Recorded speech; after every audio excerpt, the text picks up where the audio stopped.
Welcome to CrossFit FRF. Today we're going to talk about nutrition in 2 minutes or less.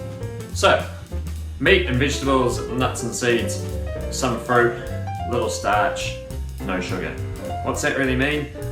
I think for me the key thing to think about is eating unprocessed foods, natural foods as much as possible. So food by nature is perishable, and things that aren't perishable, that are packaged and highly processed so they don't go off, I think those things are a little bit suspect. So if you go to the supermarket, if you're going to take your trolley around the outside of the supermarket, along the back and back down, then you're going to probably avoid the areas where there's lots of processed food, and you'll notice that the fruit and vegetables and all the fresh things and the meat are all around the edges. So give that a go.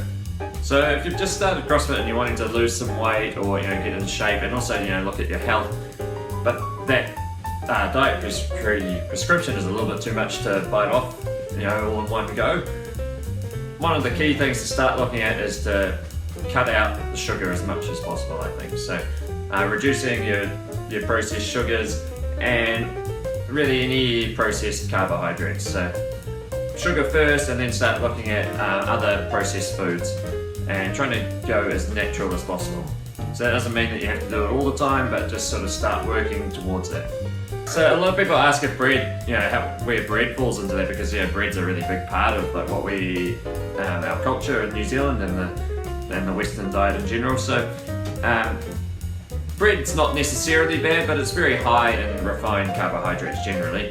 And the refined carbohydrates in the wheat or whatever else is in bread are very quickly converted to blood sugar in your digestive system. So it's definitely something to look at if your goals are weight loss or health in general.